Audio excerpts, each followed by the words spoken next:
Thank you for joining me in today's Bible reading session.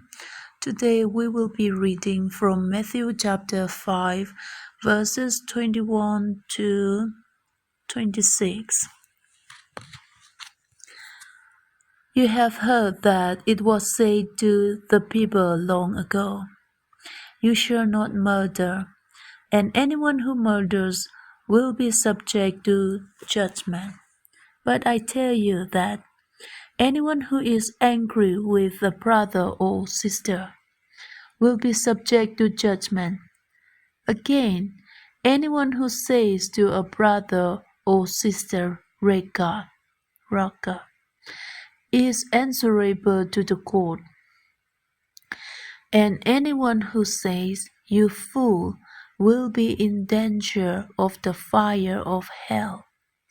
Therefore, if you are offering your gift at the altar and there remember that your brother or sister has something against you, leave your gift there in front of the altar.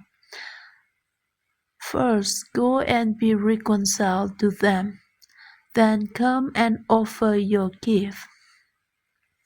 Settle matters quickly with your adversary who is taking you to court.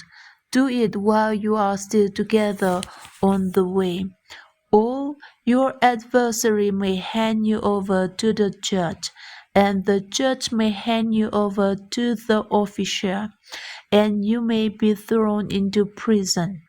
Truly, I tell you, you will not get out until you have paid the last penny.